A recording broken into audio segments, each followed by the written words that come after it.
Main thing I'd say is like, if you're looking through this code base, right, you know, it's fairly well organized, right? Just in terms of like folder structure, things like that, and that's telling you the organization of like the architecture essentially of like how our services are working. So to get an overview, you probably can start with the airflow, you know, like if this was a new code base or you're trying to navigate the solution, right? Like it's a good idea to start broadly and then go narrowly, right? So you can, even if you don't have this up and running, you can start here and look at the DAG. This is a little bit messy, I think, but as long as you find the DAG uh, and then look at that, um, that's a good starting point. People talked about this, like the fact that these tasks are inside of the DAG here. That's a style question in terms of the benefits. What you're saying is basically this function is only going to be used one place, right? Like I'm able to encapsulate the function inside of this DAG, this function, because I'm only going to be using it here. If I was going to be using it in other places, right, then this wouldn't even work, right? Because I would need to, right, this is scoped inside of the function, right? There's no way to access it. So the main benefit you're getting is basically you're telling the reader, hey, we're defining these functions. These functions are a part of this DAG, and that's all they're going to be used for. Is it like what's the downside of this? I personally find it makes like the DAG a little longer, right? Like really what you want to do is read these things. This is really the overview, right? So, this is kind of this like everything else. This has trade-offs. I think it's fine if you're familiar with it. You can just scroll to the bottom and look at it this way. All right. So, okay, what's going on here? We have this extract and load task, right? So you're looking essentially at the signature of the method, right? By the signature of the method, we mean, the name of the method and the arguments that it takes. All right. So we have the extract and load task, and that takes an origin, destination, departure date string. And these are just defined up here, right? New York as examples. New York City, Chicago, departure date string. The transform and load task, right? This, as we know, reads the data from S3 and then puts it into a different destination folder / bucket, right? Bucket folder. And then I think this departure date string, I wonder why we even need it here. It might be just to read the file. Yeah. It might be just to like figure out which file is was loaded into here. Maybe a better way to do this would literally be to just so I think the lambda function is what generates the file name, and perhaps we should just literally pass through a file name here. And we could, again, like generate it in this line and then pass through as an argument. I'm not sure. That is the style we do here, right? We generate the file name. So after we have this data, we extract it, we load the raw data, then we take the raw data, transform it into like the selected smaller list of dictionaries, and then from there, take that transformed data, and I believe, and load it to the database, right? So this part is new, the load to the database. There's two components to it that are new. One is we actually create a database in serverless. We can get to that in a second. Hold on, we can just show it here. So the first thing is, if you look at serverless, you'll see here I'm creating a database. I did this for you, and because I think I found it a little tricky to do. But this is how you can do this, right? And you can see we just have this resources. This is in serverless, like how you would refer to this resource. And then this is in AWS, right? So like if you want to reference this resource, say from up here for whatever reason, you can do that. But in AWS, right, this is our DB instance. name, right? Like this is the name that you'll see is whatever this is, and then this is the username and password. What this $ squiggly thing is, this is an environmental variable, right? So we're accessing the environmental variable from our environment, and you can see I'm defining it here, okay? So what I would need to do, like the question maybe you have is, how does serverless read? Does it like know about .env? It does not. So what you'll have to do is run this function, right? The load.env. This will effectively read your environmental variables into your terminal. Like this will initialize your environmental variables, and then from there, serverless can access this, okay? And why do we do this? Well, of course, like I don't want to display the username and password, and I can put this in a .getignore file, and that way hide it, and then just tell the person setting up, right, if you want to clone this, to create a .env file and fill in this information. Okay, so what is this? This is now creating the database to ultimately load our data into. So far, and just to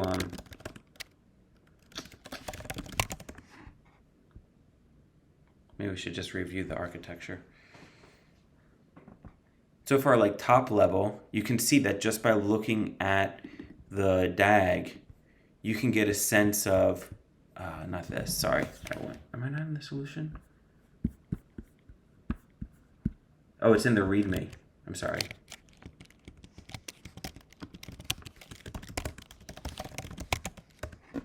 Just by looking at the code base, right, looking at the folder structure, looking at that top level of our Airflow DAG, you can get a sense of the architecture, which is this. Ugh. Wow, amazing.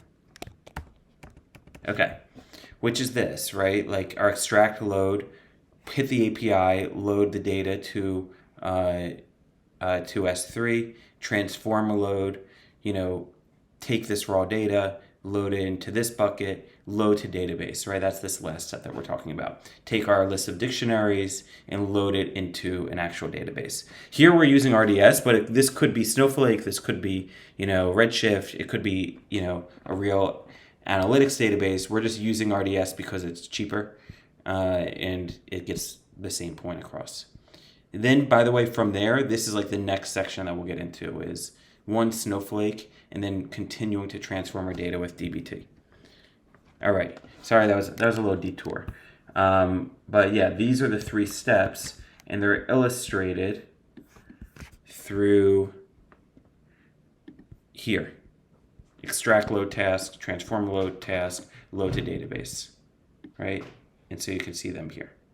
So this is good, right? It's good when like our architecture, our code effectively reflects our architecture. And our file structure is really doing the same thing. In terms of then, these functions, just note like they're very small, right? They only do like a single thing. There's a discussion question asking about that, so I'll let you tell me the benefits of that. But then this calls our Lambda, right? One thing I wanted to point out is like, if you ever try to do this in a project yourself, this is passing the event to your Lambda function is very fragile in my experience. Meaning like even when I try to take this dictionary and pass it through like here, say if I wanted to move this, have this event get passed through as an argument, that failed for me. It did not work effectively. Part of it is like the Amadeus API. I think somehow just the way that Amadeus is interacting with Lambda is just like exceptionally fragile. So this did work though, right? And we are taking the event, calling our Lambda function, and this allows us to specify, right, like different origin, destinations, departures, etc.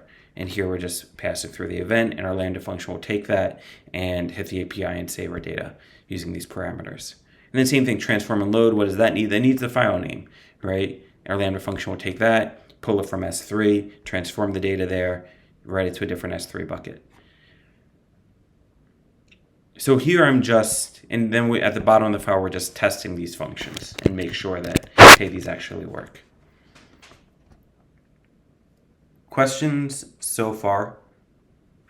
So the thing about the fragility of the event, is that just specific to the Amadeus API, or is that a general thing to be aware of for any API? Yeah, well, I think it's mainly because of Amadeus. Okay. What's very weird is like, how is Amadeus even getting something different? Like, how does it know the difference between when I pass through the data here and when I pass it through a function? It's like so subtle, and it actually hits the API, but then it shows in the metadata, like it does give back a response saying this was successful, but simply there's no data that comes back associated with it. So it's just, like I said, it's very subtle. I don't understand the connection, but it just happens. But just in general, In that general, it should work. structure is it okay? In general, it should work. Like, in general, what I would probably do is, like, I mean, this is fine, I guess, but I think normally you might just pass through the event, as just have an argument of event and construct it and pass it through, right? And it should work. A couple things to note is that we're returning the request ID from this, okay? Why am I returning the request ID?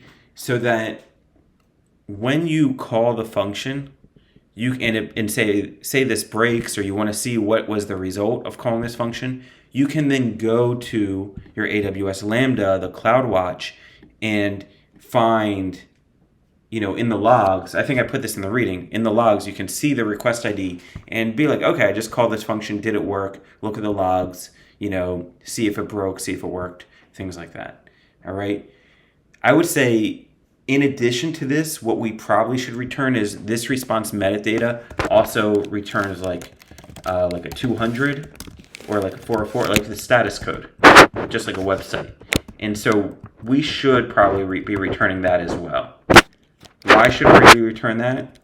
Well, that way, with our ETL DAG, we could say something like, raise, error, raise some sort of like Lambda broke or whatever it is, ideally with the error message. If the result, let's say we do something like this, like if the result of the status code, equals a 404, then we can raise an error message here saying, hey, our Lambda actually did not work. And then another benefit is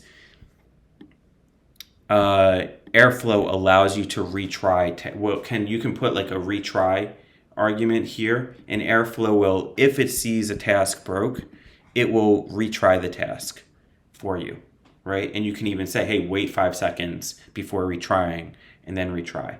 So again, what are benefits? So just to give an example, what if like the API is down, right? We do this every day for a year. We want to set it and forget it. But the API is down for, a minute or two for maintenance or whatever. Well, cool. We can kind of be a little bit less dependent on that, on like perfect uptime, by saying, hey, we'll retry it. Well, if this thing breaks, we'll retry it. So that's one thing that maybe would be like, that would be more ideal, I think. Even better would be if we could capture the error message and pass that along. That would be great. Another thing I tried to do but was unsuccessful is in invoking the function, in this response, there's I forget the key name, but I think it's like response body. Body dot. I forget if it's dot read, something like that. And we're supposed to be able to read the return value of the Lambda function, right? In that return value, oftentimes we can design it so that it has valuable information. So it would be really nice, if we could just get the result of calling my Lambda and pass it along to Airflow That way we could then log it or view it or say it broke or whatever, right? Like that would be really ideal. I simply could not get this to work. I could not, whenever I did response body read, it always returned an empty string as opposed to the real return value, right? And just to quickly take a look at it, right? If you look at the main.py, right, this returns a value, returns the return value of such search and upload. If you look at the main.py file of transform and load, right, this returns another return value, right? So it would be nice to like see the result of calling these Lambda functions and be able to see that result in Airflow, because a significant benefit of Airflow is simply logging the data and keeping track of the various components that are occurring. That should be possible. I just couldn't get it to work. Right, this stuff is not perfect. But that's something that you would want to do or do with your orchestrator. This, I guess I did not, this should be an environmental variable too. Probably like the bucket name should be an environmental variable. I thought I had that. All right, so anyway, where do we start? We start with this ETL DAG, right? At the bottom, you can kind of really get a sense of this structure. This structure, these three steps follows our architecture, right? Really maps our architecture. And then when you go to the ETL section, you see a pretty similar, right? These two Lambda functions, extract load, load to Postgres, and load and transform and load the data. All right, so these are the three steps. And then each of these, as we know, are Lambda functions. The main thing is these are essentially like working code bases on their own, right? We have to do that really because we're Dockerizing them and setting them up to Lambda. But I think it's like good, like it means that we have like these independent components, right? We talked about like building Lego blocks where, so long as this thing provides a service for us, we may just want to run it on its own, and maybe we don't need these other steps. And here it's kind of good to go, right? Like in terms of just accomplishing that, right? So just I have a question. Sure. So for the like serverless YAML file, like there's a like if you want to use environmental variable, just add a $ with curly braces, right? Mm-hmm. So but here the .env is not in environmental variable yet, right? So how, like when you do like SLS deploy, like how it gonna know? Yeah. Yeah. Right. So just to reiterate that question, right? So this is to read an environmental variable, but it's not like serverless is not reading the environmental variable directly from your .m file. Instead, what you need to do is I wrote this Setup.Pi file. This is what knows about your .m file, and this will load the .m file into your bash, into your terminal, and then serverless will read it from there. So before you run like SLS deploy, like you need to run this script basically. Okay. Exactly. Yeah. Or it'll break basically. It'll break, and then you'll read the error message and hopefully be like, okay, crap, I need to set these environmental variables somehow. Yeah. And I did put that's in the README. Like one thing to say is like there's some setup that's required here. So if you're submitting something like this for a project, or you're building a project, or you're doing a take home, like if you look at the README, the README goes through like, hey, here's what you're gonna need, and says like, hey, you're gonna have to install this, you're gonna have to run this file, right, and then you can do SLS deploy. Right, and notice, right, I'm trying to provide, just like a tutorial, I'm trying to provide an explanation along the way, like a bit of storytelling as to why you need to do this. Other things you'll need to do is like, okay, you can deploy your database, but we also need this database to be like have a specific, like this is the AWS service, But on that, in that, this is like an EC2 instance that has Postgres running on it. But in Postgres, you need a database name and you need a table. So if you look load to Postgres, you'll see this Setup.Db function does create the database, right? Create database if it not exists. And then this create table reads from here, which creates this table flights, right? So this is ultimately to, right? If I want to load this structured data into my database, well, this database needs a table, right? And that's this this part right here. We only need to do this one time. Maybe ideally you can get serverless to do this for you. I don't know how to do that, but maybe I'm sure there's other types of things. There's other like probably similar infrastructure as code tools that will allow you to do that. Like set it up, run the script.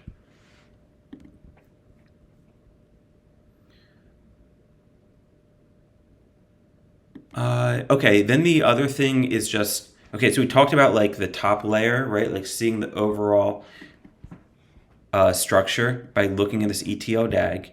Then we talked about this Lambda caller, right? Which actually calls each of our Lambda functions, right? Then the next thing is to look individually into each Lambda function, right? So to do that, right, you can kind of find the corresponding Lambda function that you want. And then the first file I would look at is the main.py file. I mean, maybe I don't know that there's anything else. Maybe the Docker file just to see like what's occurring. But what the main point of this Docker file, okay, we use environments.txt, we copy over the main.py or .m file settings, and then look, like this kind of tells you the same thing. This is the most important part. Set up, like tell Lambda, our Lambda resource, that the function you should call when you receive an event is this main.lambda handler, right? The function lambda handler inside this file. So this is taking you to the same point. And then from here, you can start to see, I mean, this is just like, I don't know, like I could maybe remove this. Maybe you just, right? This is providing some default variables, right? Get the event, or get the, if event looks like this, you know, we know that I can do event.get. I think we talked about this recently. I can do event.get origin, and if there's no variable here, it will return to me NYC. I don't know that you want that to occur. Maybe you just want it to break. But that's how this is just how I did it. I think I did it this way mainly because I also wanted some example of, hey, here's the structure of the parameters that you should be providing, you know. So this, you know, this takes in our variables of the origin, destination, departure, generates a file name here. We said we could almost, yeah, it generates a file name here in terms of the structure, and then we'll search, hit our API, and write to this file. And you can start to see, like, maybe this generate file name should be back in our Airflow file back here. And we'll just literally extract and load, take the origin, destination, departure, and where do you want to write this to, you know? And the file name should go over here, right? And then we could just generate the file name at this spot.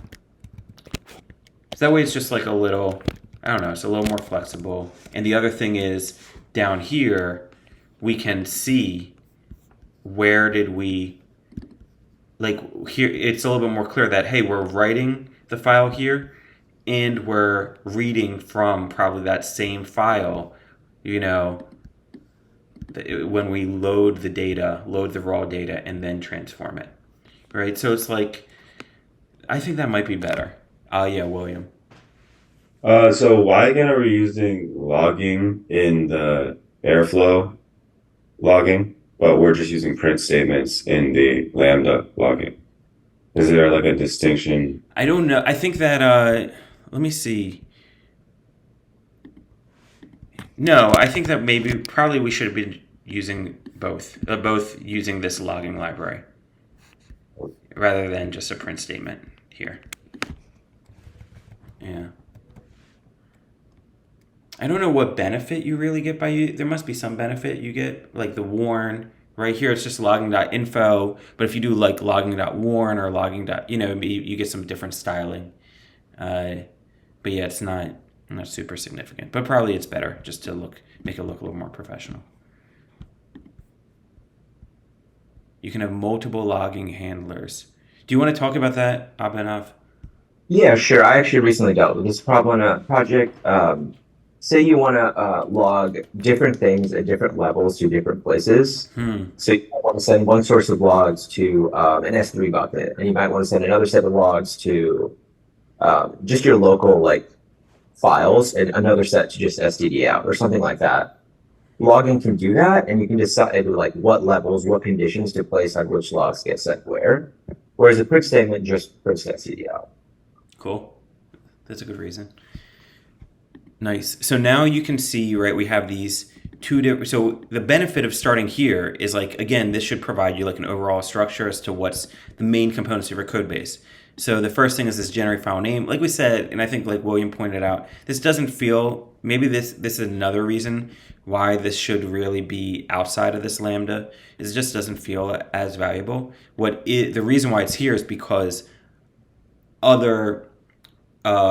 this is how, like we talked about that drop off, right? Like this is how the other Lambda function is going to take the output, is by seeing where's the file that we're writing to, and it's going to pull that raw data from this location. All right, so the main thing that's happening though is a search and upload, and then here you can see it. And again, I feel like it's pretty, search the flights, get this flight data, write it to S3. And then here, all we're doing, this part's really unnecessary. It's just for logging. It's just like, okay, let's just make sure it worked, read the data from the bucket, and return back the response.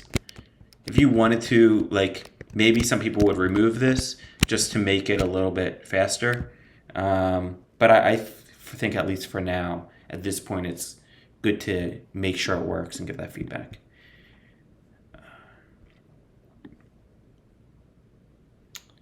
Yeah. One, I know we're like hitting this, probably talking too much about this generate file name function, but another benefit of moving this perhaps to the Airflow is, like you can see, I'm using the generate file name here in this code base, and I'm also using the generate file name in the Airflow code base, right, in terms of like to read from it. And so if the contents of this function ever get out of sync, it's going to break, right? Like we're going to generate, there's going to be a mismatch behind like the file names, and it's going to break. And that has happened to me in developing this code base. So right, we're repeating ourselves. In other words, we're writing this function twice. We're writing it once here, and then in Airflow, we have it again with this utils, generate file name, and we're using it over here to see like where's this data, what's the format, etc. So again, like the fact that if I change it one, I have to remember to change it someplace else, that's generally a bad thing. So this is starting to just make me more and more feel like all of the file name stuff should be happening at this level, because this is how these guys communicate to one another. But nothing's perfect. Other things that I just, people got confused about a little bit was just like, the volumes, right? You're going to need your AWS credentials to be read in, because we're calling something like bot03 invoke, and we're trying to call a service in our AWS. So we need those credentials, right? So we talked about that before. There is a way, so we're doing this through the credentials file. I think I put this at the end of the reading. You can just directly put in have a variable that says something like AWS access key here, and just put that here. And probably you do the same thing of setting an environmental variable, right? And put this in your .env file. And maybe that might be better. That probably is better. Right here, this is like kind of the way that we're able to write code in this folder and then get it uploaded into Airflow. And then remember, now you can kind of understand this, right? This is reading the environmental variable, and if there is no environmental variable, then it's using this value, negative 50,000 as the user ID. So that's all that's going on here. Right, same thing. We could, to log into Airflow, we could change this stuff. But hopefully, like if you look at this, I think at this point you should understand a lot of this. We talked about this part that we are, if you look at Airflow common, let's just look at that. Here we're declaring this Airflow, this is us declaring a variable called Airflow common, right? With this image, the environment, these different environmental variables. And down here, we are reading, right?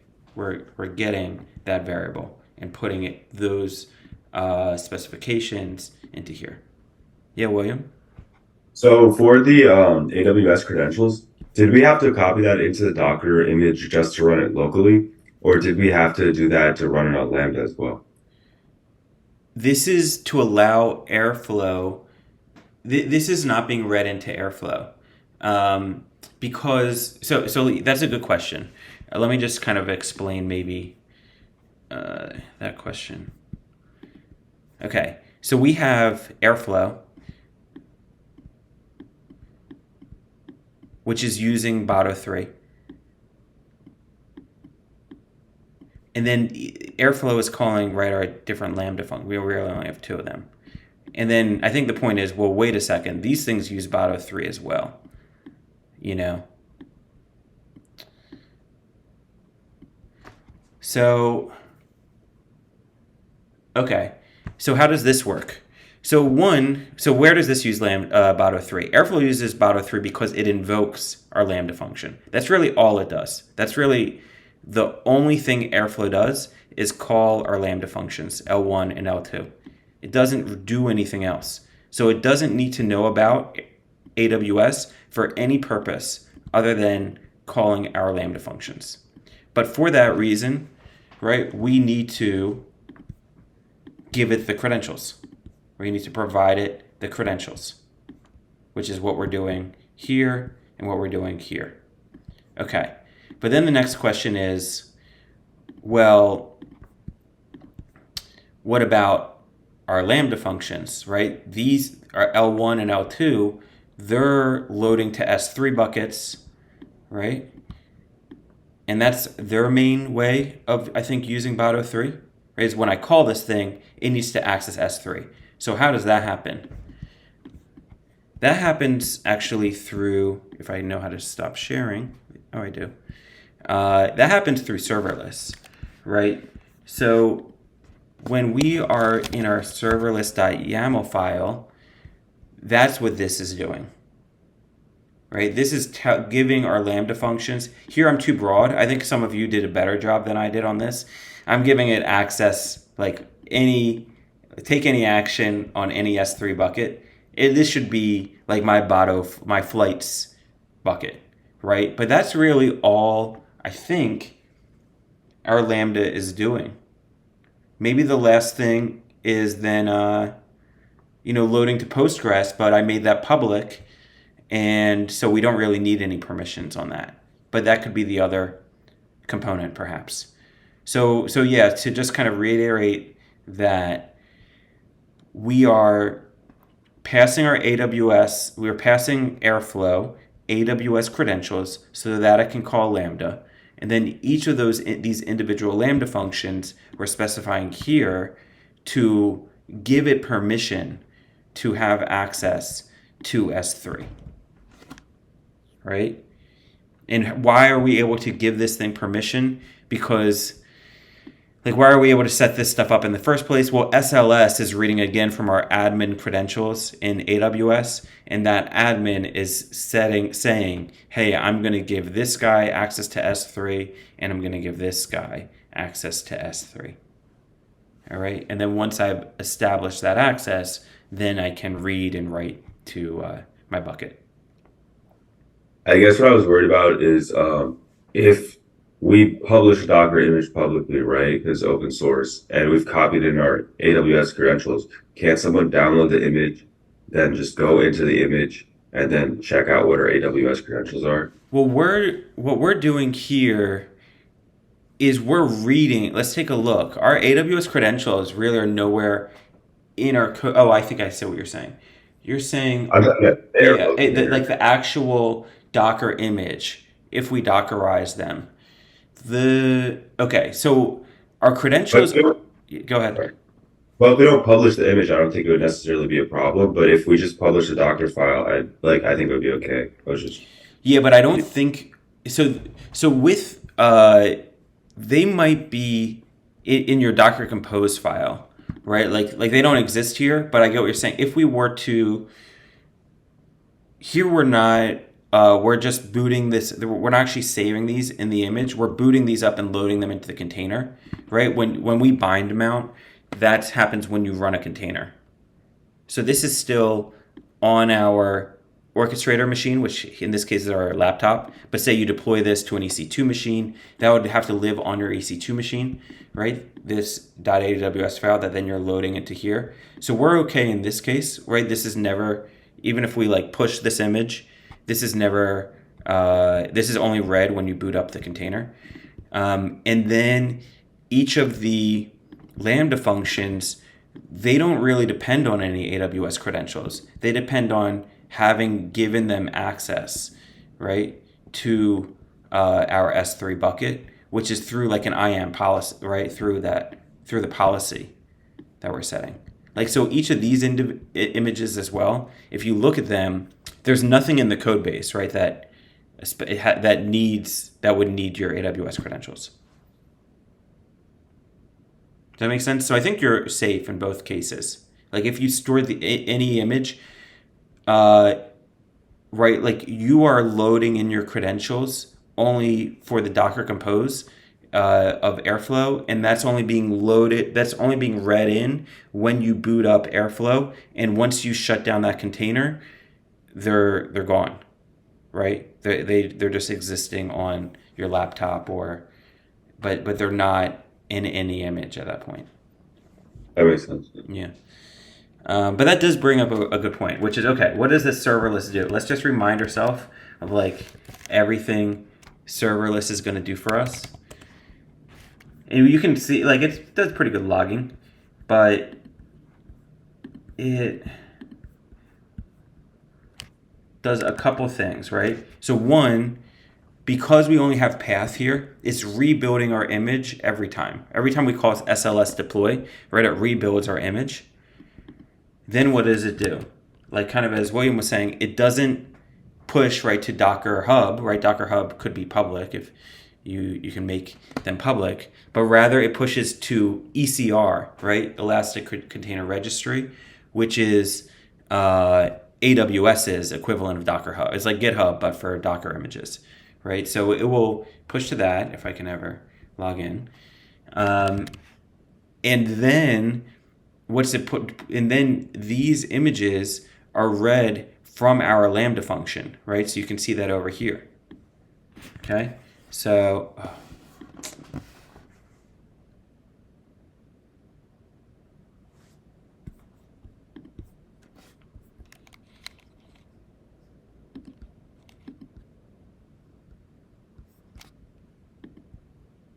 right, and like why are we keeping our code isolated from Airflow, right? Like testing our functions, right, literally writing like PyTests. It's a lot easier to do if we just have a normal function that takes in an input, spits out a return value, as opposed to with Airflow, like the tests don't even have a return value. I don't think you can call them without booting up the web server. So just writing the tests and then, getting a quick feedback loop to just test the function to see what happens, right? That faster development environment and just using best practices with coding, like that's some of the benefits. Keeping Airflow simple, like this is more particular to Airflow, but if you, by DevOps, I mean, we have to have Airflow up and running, probably on an EC2 machine, right? Not on your local laptop. What if something breaks with Airflow? The more complex that code is, the more likely something is to break, and the harder it's going to be to figure out what broke. So, Airflow itself is like kind of this gigantic, you saw it has like 4 or 5 different services. It's already a large application, so debugging it is going to be complicated. And So yeah, like just keeping everything, not having to worry like how are things interacting with Airflow, because I'm isolating it from Airflow, right? And then another thing is, like, what if we want to move away from Airflow? Well, then, because none of our code, say we wrote all of our code in Airflow tasks and really leaned on the Airflow library, right? Airflow has these built-in functions like read data from SQL and, have these connectors you might have seen, right, with AWS. But now all of a sudden, if we want to move away from Airflow, well, then all that code that's particular to Airflow, that goes away and we have to rewrite it. One of the things I wanted to bring up about this, so one, by moving away from Airflow, it's easier to kind of test our functions and move to a different orchestrator. These two reasons really apply to a lot of the code we've seen in the course. Really, what we're doing is we're managing, another way to put this is we're managing external dependencies. Being dependent on something outside of our code. And where do we see this? Well, all the time, right? When we hit an API, we have a client, right? Hit an API and then transform the data, right, with our adapter. And then load into the database, right? That way, if this API changes or something like that, it's not our entire code base that has to change, but just stuff through here. We only have things particular to the API in this part of our code and not all of our model layer or our Flask code, right? All that stuff. So we're isolating really our dependency on this external API. If we ever want to change this API, right, then great, our models stay the same, the data in the table stay the same, right? This is our ETL pattern. And this idea of using the adapter and using a client is to make the rest of our code base isolated from this external dependency. It's the same thing with Airflow, we're communicating with Airflow, we are making use of it, but we're isolating the code.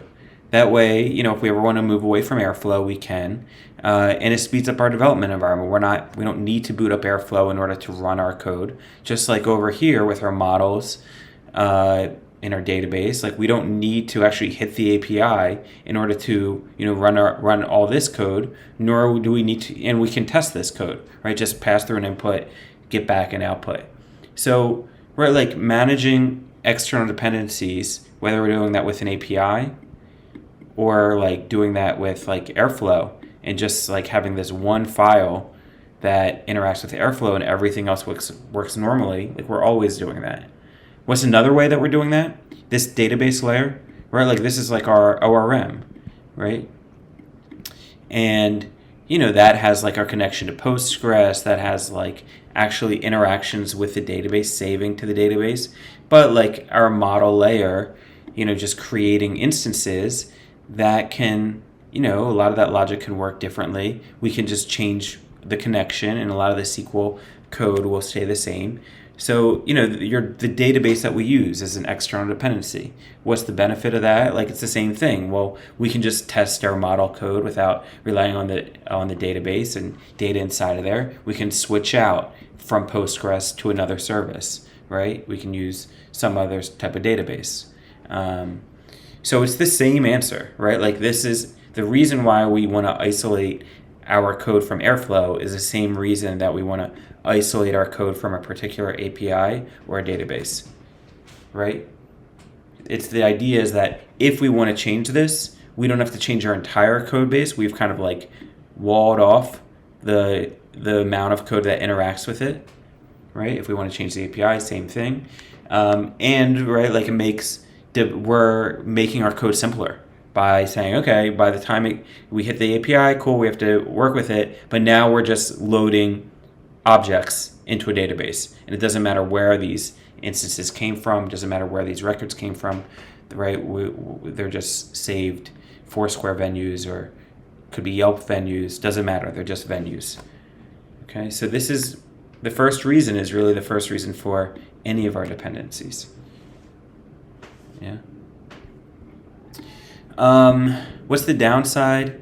The downside is just like, yeah, I put like our code becomes a little bit more complex, right? There's more files to our code. Our code is spread, across these different folders. And then, just particular, right? Like it would be great.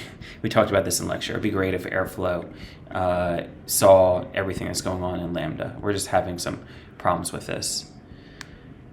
I think Amazon provided that managed workflow, Apache Airflow, so that solves everything. We don't need all the dependencies if we just use MWA. I don't know. I mean, we'd have to try it. Like I have tried that.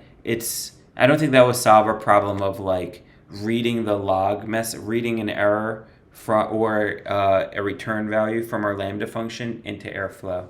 What could help is like step functions, right? Like you can tie together your Lambda functions with step functions. Maybe that is a better option. And then it just treats each Lambda function kind of like a task in Airflow. So that might be better. Multiple tasks. Again, I think this is like the same thing of how do we break up functions, right? Like do they add in a code base? Do they add user value? Given an input, can we, do we get like a valuable output? And that's really just the way to think of it. Like, okay, we hit the API, we want to save the return value. So that's our first task, right? Okay, we pull in the data, and what's the next input output, right? What's the next function?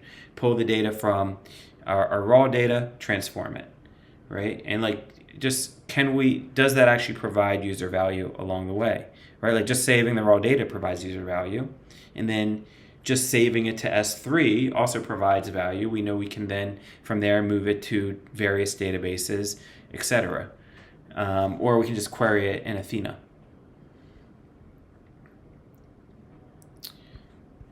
So yeah, so I don't know. So that's what's helping here.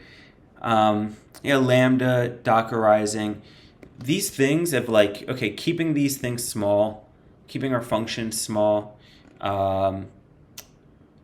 keeping breaking things up into different Lambda functions, Dockerizing it. A lot of these answers are flexibility, and that's just, I think I've mentioned this before, that basically when you're dealing with abstraction, right, we start with some Python code, then we wrap it in Docker, then we wrap it in Lambda, then we have these Lambdas talk to one another, right, with Airflow.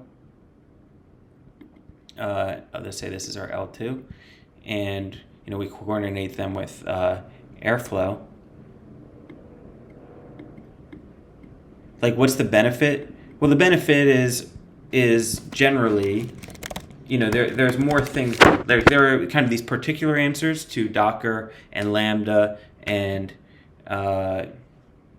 like individual tasks, I guess. But overall, but like a consistent benefit generally is like increased flexibility. Like with more abstraction,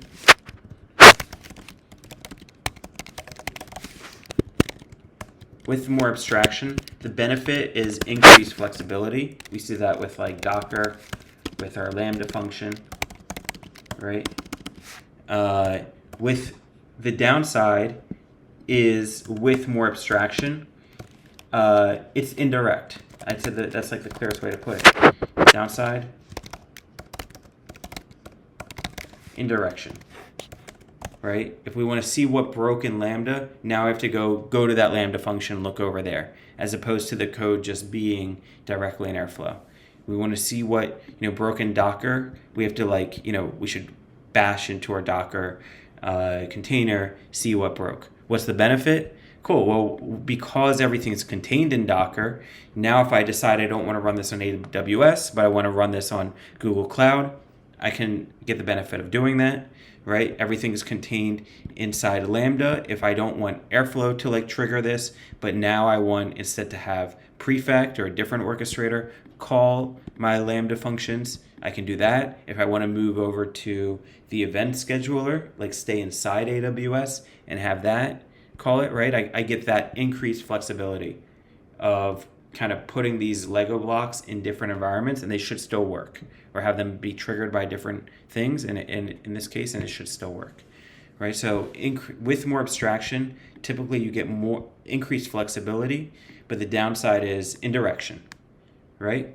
And then so this is kind of one theme, and then the other thing, right, of okay, why do we keep our stuff isolated? Right, we're managing external dependencies. Some of the benefit of that is also this flexibility of I can switch out an API one for the other, and we're isolating that API's effect.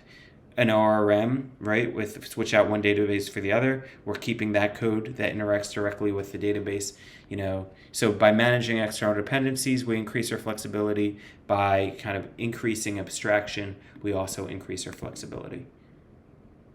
Yeah.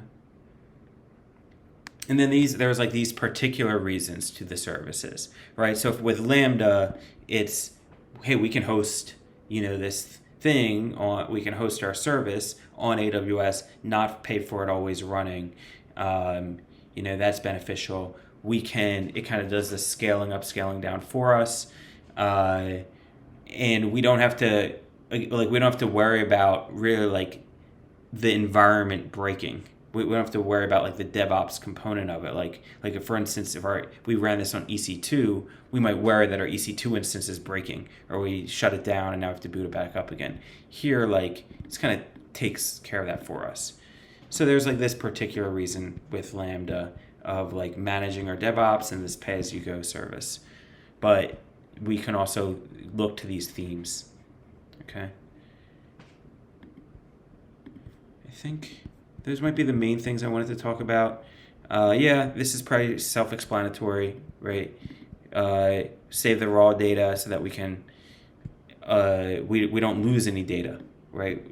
Avoid data loss. And then the transform data is more for a data warehouse.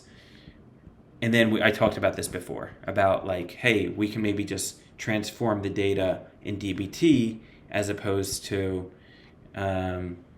through Python. And the downside is, well, maybe it's easier to work with Python, actually do those transformations in Python than in SQL, right? Okay. Questions about, or things that came up about these discussion questions? And there could be certainly more answers or different answers than this.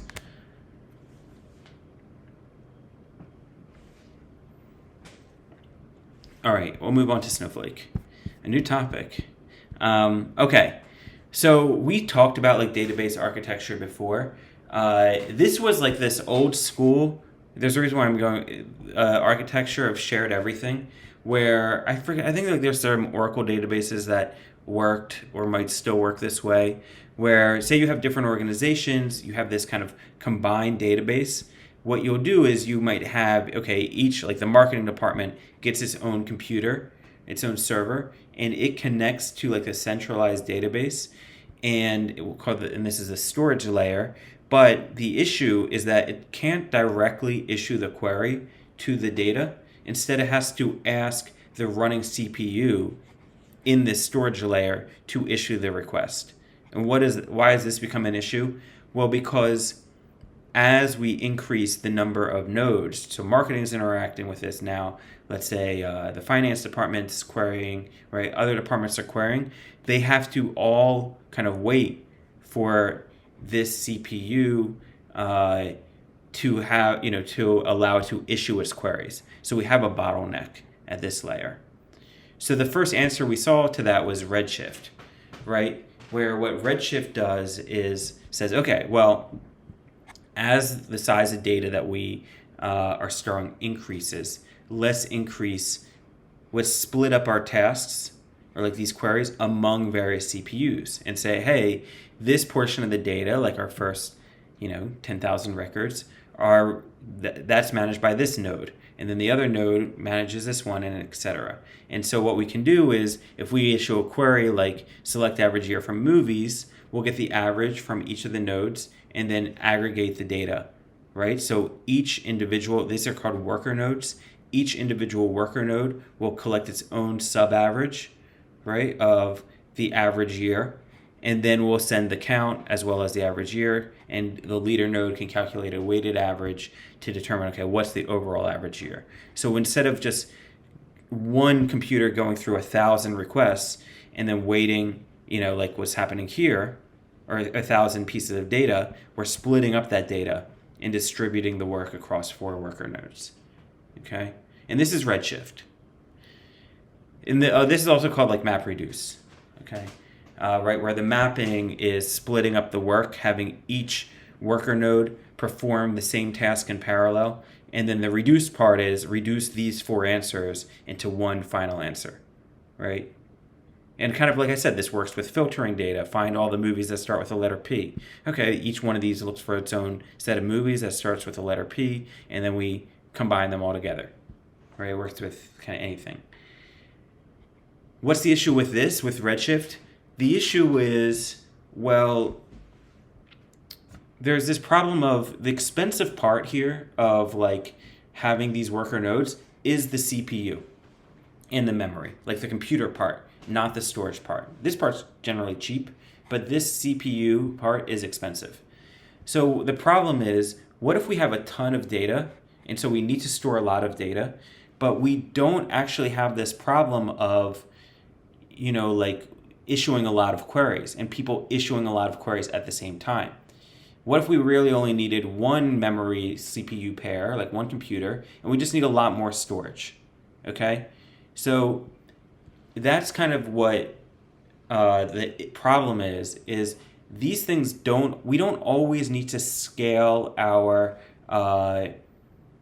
processing power in accordance with our storage. Okay, there's not always a one-to-one increase or decrease in these. So that's where Snowflake comes in. And what Snowflake says is, okay, let's just separate the storage layer out completely, right? So here we'll store all the data separately, and then we'll allow different nodes, different computers, to directly query our storage layer.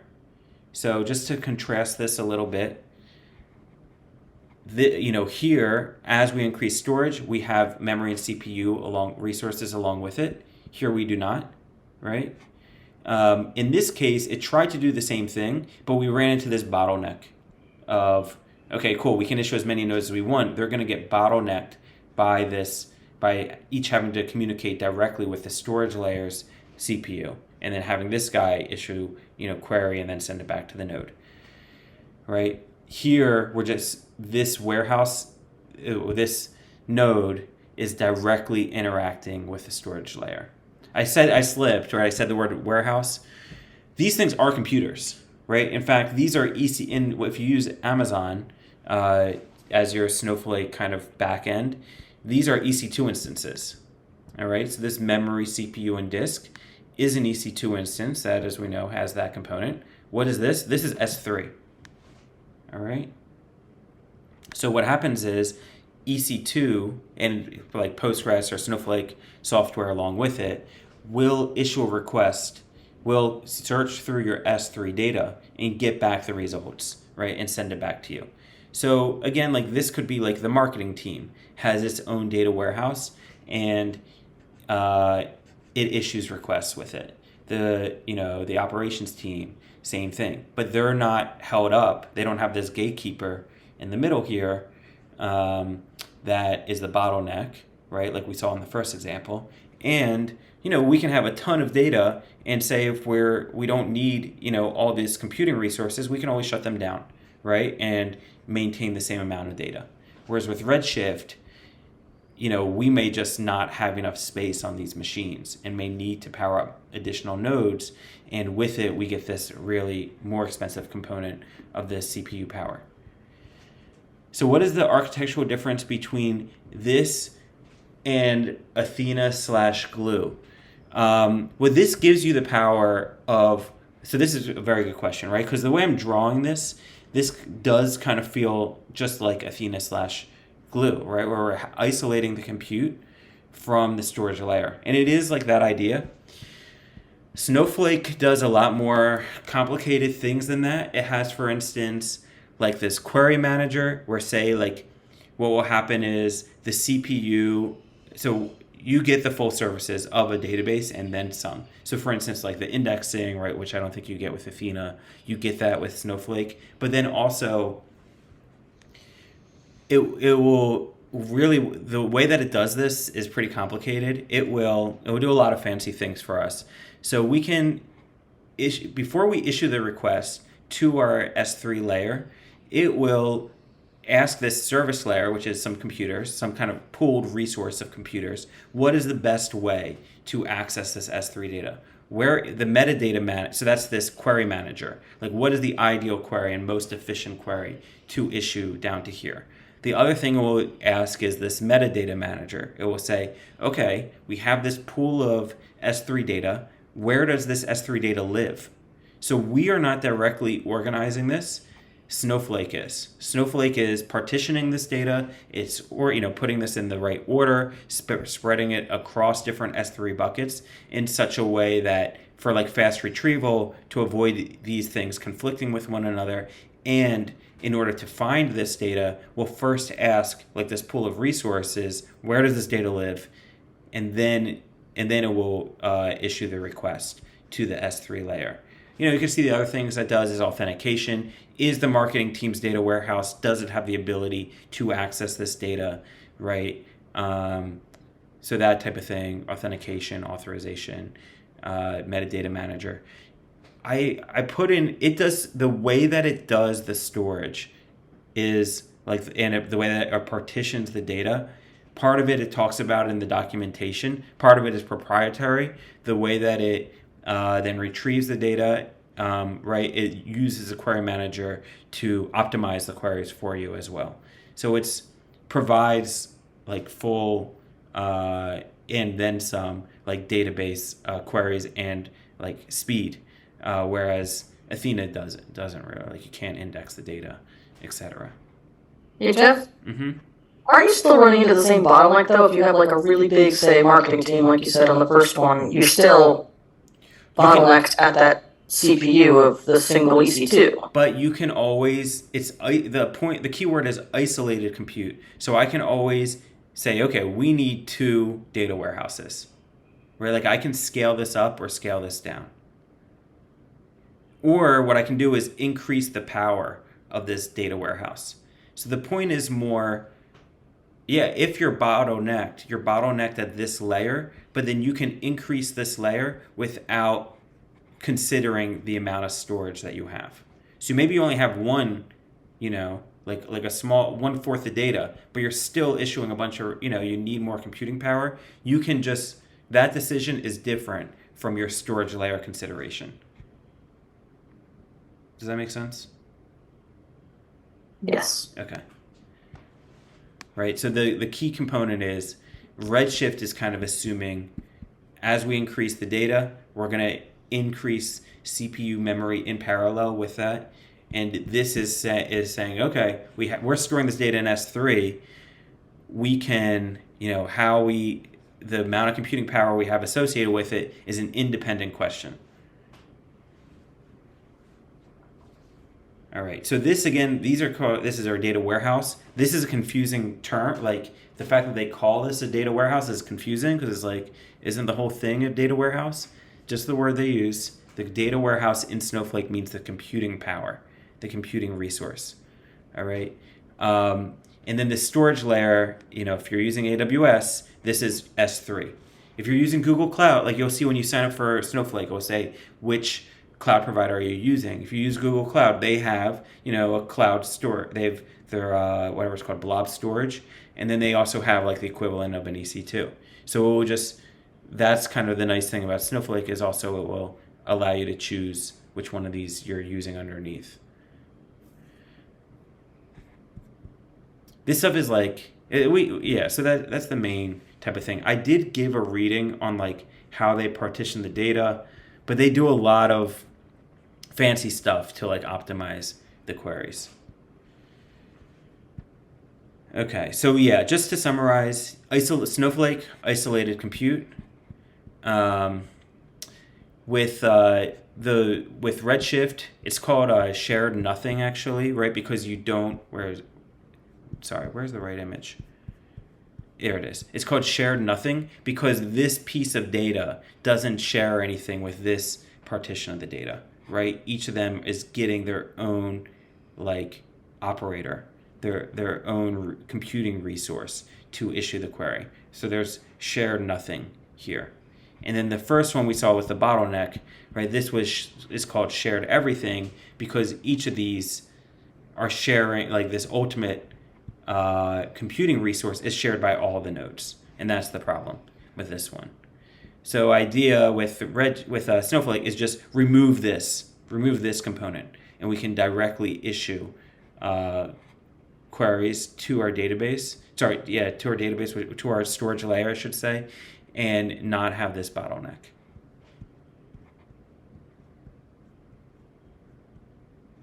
Cool.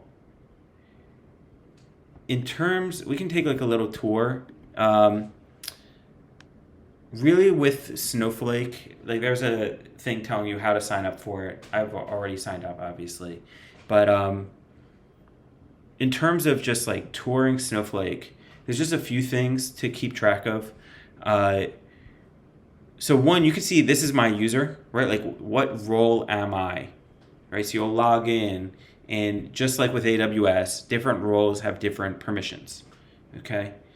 And like when you log in, create your account, you have sysadmin permission, which is like the highest level, but you can create other roles that have lower levels of access. Like we'll have DBT issue queries to Snowflake, and you can determine, what level of access should DBT be given. Well, you have Fivetran have access to our database, so it's the same thing. What level of access should we give? Similar, like I said, similar to AWS. So you can, click here and choose which role you are. In order to, the other thing is then the databases. So if you click on databases, you'll see various databases, and we'll create them, obviously. The main one that we'll work with to begin with is the Snowflake sample data. All right, so you should have this outside of the box. If you don't, I'll send I can send a reading that also just shows you how to get access to this. But this Snowflake sample data, this has, this is our database, and then it has these various schemas. And then in these schema is just a folder, right? Each schema is like a different kind of data set, right? Like a playground. So this one is, some sort of call center, right? And you can see it has the customer and shipping, right? One of our standard type of databases. Here's a different one, right? And it has, if you look at the tables, same type of thing. So then, how do we actually issue the queries? One thing I should say is like there is a, you can do this through Python, just like the same we issue like Postgres, we have the Setup.Pi library. You can do the same thing, pass through your credentials, connect to your Snowflake instance. But what we'll do just to get familiar is like use a worksheet. And then I can click on a new worksheet. Here I'll do a SQL worksheet. All right, and you can see from here, it says like, hey, there's no database selected. I can either select a database to connect to, or I could probably do this like use, and then use database, and then the name, sorry about that, and then the name of the database. You can see this, like I like to do this. If I click on the 3 dots here, I can say place name in editor, and then do semicolon here, and then press play, and it issued the statement successfully. Let's go a little bit further. So I'm using this database, Snowflake sample data. I'm surprised. I thought it would, if I refresh, I'm surprised it didn't change this up here, but it didn't. But now, let's say if I want to let's select all from here. So again, I'm just clicking on this until I finally get to the level I want. If I click on the table itself, you can see the different columns, right? It shows me. Can I minimize this? I'm sure there's a way. Anyway, let's do this. I can Snowflake data. Here's the tables. Let's make this smaller. And then let's say, again, do place name in editor. And I'll just put this down here. So this is the database name. This is called the namespace, right? It's the database name, the schema name, and the table name. And now I just issue a query. Select all from this, you know, like limit 5, 4 is fine, and then I press play. Okay, and you can see here is the results. Let's try this one more time. So here you can see that on the right, you can see like query details. So you can see, you know, how long did it take. So this is kind of interesting. Like the compilation is it working with the query manager at the service layer, right? Remember, it talks to the service layer first, and then issues the request. And you can see that's actually like what it took some time with. One other thing, maybe this is actually a good time, going back to William's question, how's this different from Athena? It also uses caching. If I issue the same request multiple times to S3, even if I issue it once I issue it once, it will then, I'm issuing it from a data warehouse, right? So here's my data warehouse. It's already selected as the compute warehouse. Remember, this is an EC2 machine, which is, let's X this out. It's an EC2 machine, which is communicating to S3. Before it does so, it talks to my service layer to get the correct way, right? Query manager, metadata manager, where does this data actually live? Issues the query. Then it's going to save the results of that query and the query that I issued. I believe it saves it in memory in the data warehouse, like on the EC2 machine. If it runs out of memory, it can also save it here. So this is kind of like a caching layer, right? Where it can save the results before issuing a new request down here. So if I issue this a second time, I can rerun it just by pressing play again. And you see how this blue bar, this is like a Jupyter notebook. You know, just like pressing shift return on a Jupyter notebook again. I wonder if it got any faster, 0.96. It feels like it was the same speed. Okay, this was faster, right? 50 milliseconds, right? So that's probably the benefit of that caching layer, right? And you could see, right, this compilation took half as long as the first time. So it does provide, you know, some like optimizations there for us. So that's one. And then the other thing is, you know, if you want to issue all of the requests, you can do a couple things. One, you can highlight the data, highlight multiple rows, press play. You know, issue. See that 1 of 2, 2 of 2? It issued both of them, and it's showing me obviously a longer query duration. The other thing you can do is just click down here and click Run All, okay? And it will issue all 3 of these requests, okay? So if you just press play, it just issues the current, like I said, like a Jupyter cell. It's just issuing the current row, the current line that you're on. If you want all of them, everything in the worksheet to be run, you can press Command-Shift-Enter. You can do this drop-down thing. Right, and I believe you can also press Shift-Enter here. Can I do Shift-Enter here? No, that was Command-Shift-Enter. I wonder, can I just do Shift-Enter? Maybe. Let's try one more. If I just want to issue one request. No, I don't know. I just press play. So in terms of navigating the UI, maybe someone knows. Hold on. Command-Enter. Let's see. So if I press Command-Enter, that worked. So if I just want to issue this one current line, apparently I can do Command-Enter, and that works fine. I wonder what this chart is. Oh, maybe it would like show me a chart of the data. That's new. Oh, look at them getting fancy. Okay, that's kind of cool.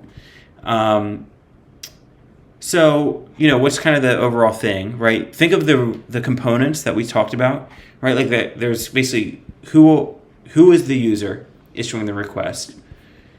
What is the compute resource you're using, right? Then there's the data. Like what is the database? What is the schema? What is the table? You can click on these tables if you want to see more information. And then I'm always doing the whole place, name, and editor. Let's make this smaller. Make this smaller. And then I do these like 3 dots to place the name and editor. Sorry about that. Let's undo that. Do this on a different line. Right? And then you can, you know, issue whatever if you want. You can look at the data. If you click on, let's get away from databases. So I'm basically back on my home page, and now I'll click on data, and then I can you can see here's more like metadata about the information and about the database. I can click on the sample data so I can see who has access to it, etc. And then click on what I'm looking for more is like the tables. If I click on this call center table, you can see the columns, right? Just get a sense of that.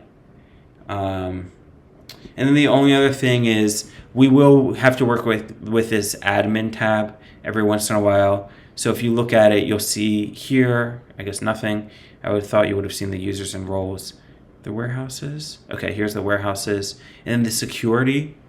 Sometimes you'll have to issue network policies in order to allow to whitelist outside services to make requests to your Snowflake instance. What is this like? Just remember with Postgres, when working with Amazon, we had to go to our network policies, right? And we made these publicly available, the 0.0.0.0 thing, right? That's this. That's the equivalent of this using Snowflake. All right. So sometimes you will have to do that. I don't actually think you'll need to in our lessons, but you'll probably see some reference to a network policy. And that's what they're talking about here. Restrict or allow access to your Snowflake account based on IP addresses. Right? So the same thing we saw the same exact option in AWS. Other things are pretty much the same. The only other difference that we don't have any material on, but is kind of, I'll add some, is, and you can see this, you can work with a Python worksheet, meaning that you can basically work with a data frame, which is kind of cool. This is our table name, and then we can basically use a pandas data frame as a way to, and use pandas essentially as a way to perform some queries. All right. Like I said, this is relatively new, so I haven't had material on it as of yet, but it's a nice tool, right? This is what I was talking about when I said, hey, it can be a little bit easier to work with Python for manipulating your data than with SQL sometimes. And here, Snowflake has a mechanism to allow you to do that. It's not exactly pandas, it's called Snowpark, but the idea is for it to work similarly to pandas. Actually, even like PySpark, which has a similar interface. Okay, so that's maybe just to reiterate kind of the overall structure that we're going through here, and then I'll let you all play around with Snowflake.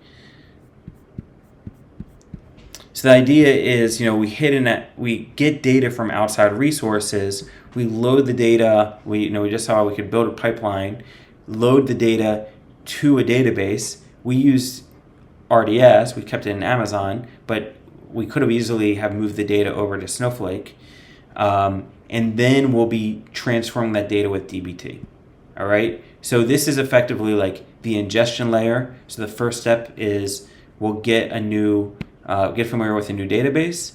Then we'll have one more lesson on this thing called Fivetran, which is we'll see it's like another thing in the ingestion layer. And then we'll move to dbt, which is transforming the data, right? Issuing SQL queries once our data is now in the database. All right. Okay. So what I'll deploy is this is what I went through: isolated compute, cloud-based Snowflake. Here's this reading on Snowflake micropartitions, signing up for Snowflake databases, then these two, and then queries and commands. It's really just like getting familiar with the Snowflake interface in a few lessons. That's really what this is about. So I'll let you all work on this. Let's come back. All right. So here's kind of like what we were doing. We were working on this ingestion layer. right? Where we like hit an external API. Like let's say we are, like there's like these flight recommendation services, okay? So, like maybe we need to hit an external API to get some data and save that into our database. And we just, like I said, we start off with RDS. We just learned a little bit about Snowflake. You can also imagine you may perhaps like we have an API that has like customer data, and maybe we want to use Airflow. For instance, like you can think of it could be some sort of authenticator. It could be like Salesforce, but something that has like maybe it's like some specialized tool that has some customer data. And we want to make sure that's loaded into our analytics database. One thing to note, like I feel like there's been maybe a little confusion, is like this is our analytics database, meaning that this is for internal users, meaning people that work for our company, right, to see customer data. Like that's who's accessing this database. This is not a transactional database that will back a website, right? We're loading this data into data for like the company to learn more about its product, its customers, etc. That's what Snowflake is used for. That's what Redshift is used for. That's what whatever Google BigQuery is used for. It's not used like Postgres where this is backing an API, we need fast responses. If you've noticed with Snowflake, right, like each request took like almost a second. That's not really acceptable for a user, just to have your the database portion take that long, right? Like that doesn't include like going through the wires, hitting the API, running through all the rest of the code, just that's too slow, right? But for large data sets, when it's analytics department that's using it, that's fine. So, okay. So this is our workflow, or this is our pipeline to load into the analytics database. And we said that we can use Airflow for basically customized data. There's another tool called Fivetran. This is used for like plug and play type data. So you can see, let's take a look, see recommendations of connectors. For example, like I said, kind of like with Salesforce, like let's say we have our sales team talk to like Salesforce, and so they keep track of all the contacts and the phone calls they make, right? And then let's say like we sell, like our website actually is Shopify, so this has people that actually log in, and how often they use it, and like let's say before that we purchase ads, and so we want to see like which users actually click on the ads, and then who gets contacted by our Salesforce team, then of those which ones actually like log into our website. These are all like off the shelf, like whatever, but they're known tools, and they all have their own APIs. So what Fivetran decided is like instead of every analytics team doing the same work of like writing the code to take the APIs, loading this into like 40 different tables, the Salesforce data, loading this into 40 different tables, loading this into 40 different tables. We know about these APIs. We will be the company that does all this work for you. All you need to do, right, is just provide the credentials, both of your Salesforce, of Google Ads, of Shop, right? Provide the credentials here, and then provide the credentials to Snowflake, right? And you can kind of see, like, let's just look, so you can see I did this. If you type in ERD 5tran, like Salesforce, right? This is the schema. Hold on. Oh, it's broken. Let's see if we can get to it. Okay. This is like the schema that they created, I guess, for like Salesforce, right? They know all about it, right? Cases and emails and campaigns and all this stuff, right? They have a whole team working with Salesforce. Same thing with all these other connectors. So these are all, like, if you just provide your authentication, they will load this data into your database for you.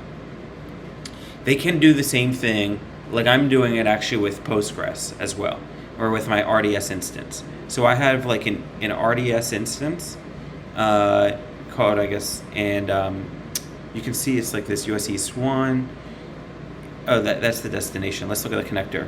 Here's my Postgres.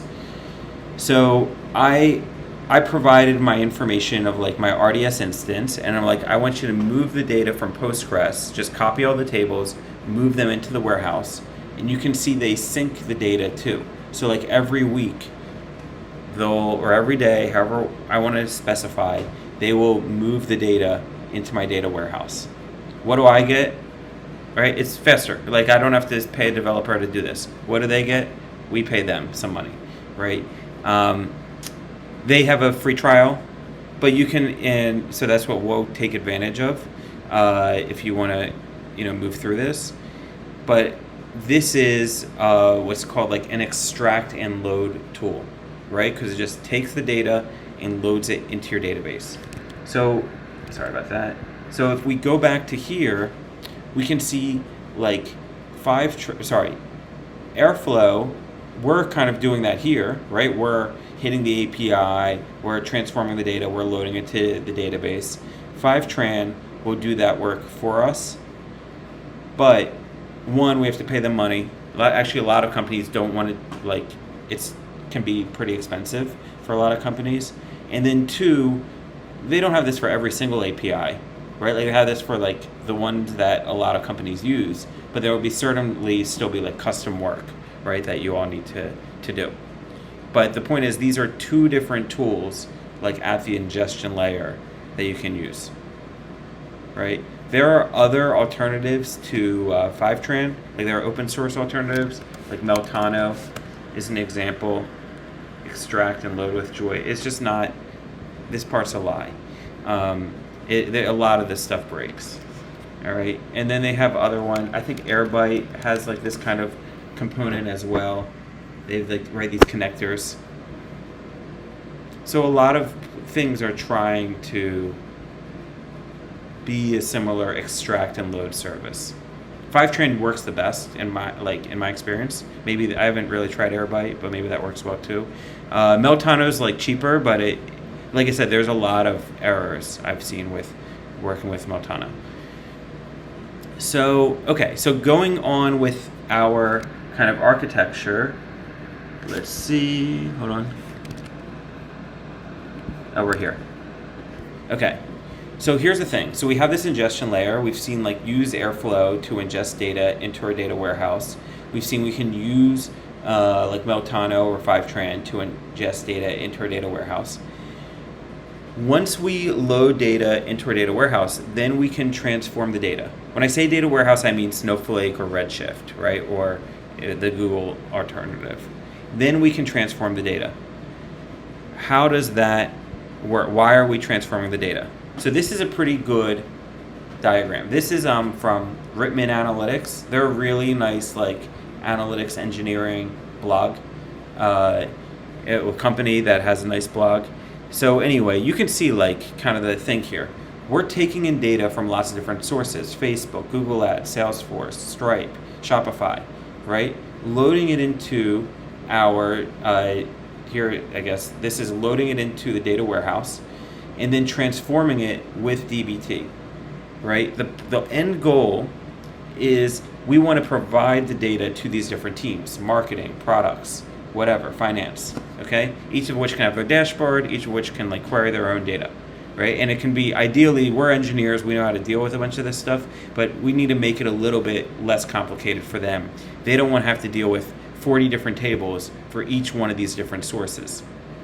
There's another problem, right, for them, which is that there's a lot of repeated data here. For example, if I want to see like who are all the customers that like we've been in contact with, well, we're going to have the same customer names across Facebook and Salesforce and Stripe and all these things. So you're going to have to choose like a couple of keys, a couple of attributes that you feel like you can merge this data, right, and say, hey, these are the same people because they have the same phone number and the same first name and etc.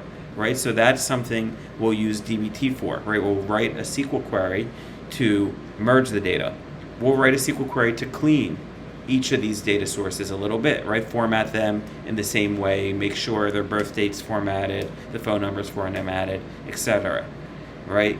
And then we'll need to, so we'll first clean the data, Then we'll merge the data, meaning we'll say, hey, these guys are actually the same person, these people are not. And then we'll create this mart layer where what we'll do is we'll separate the data into various star schemas.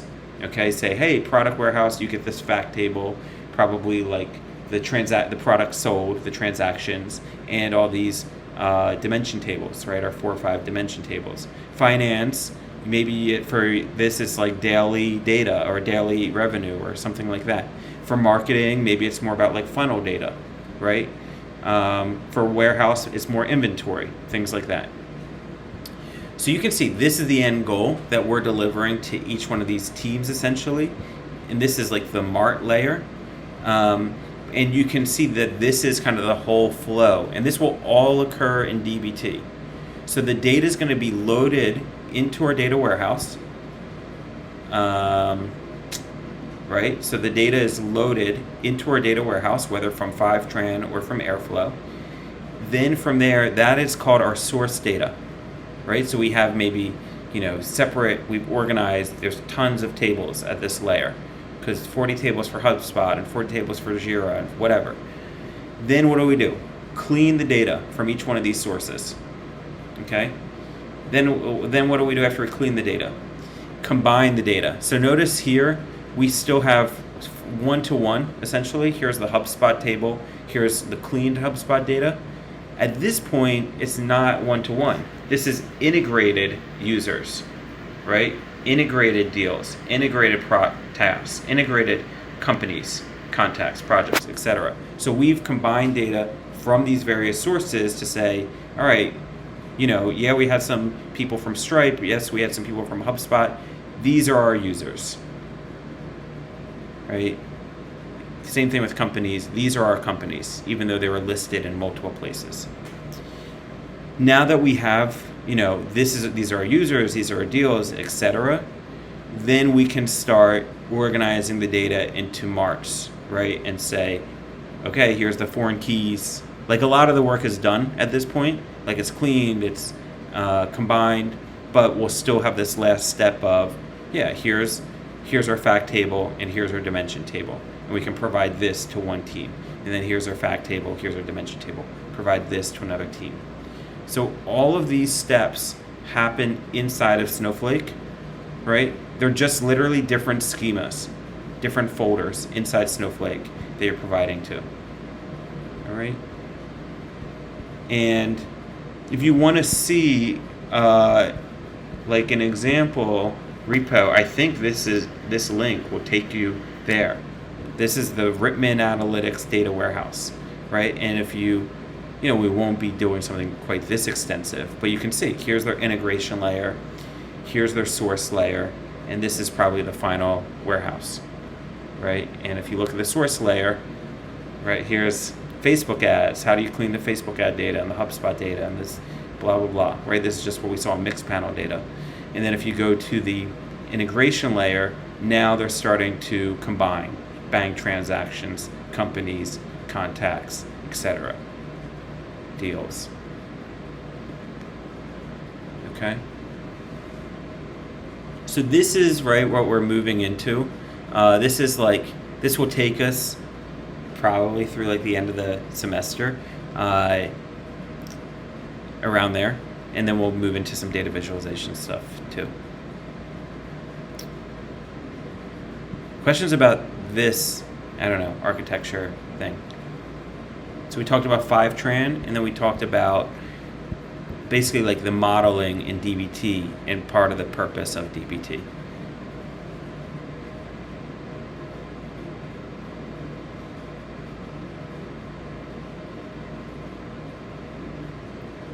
Okay, we'll certainly see this again. All right, I felt like there were some questions coming up about it, so I wanted to, introduce it here, but we'll see it again. And the other thing, I know some of you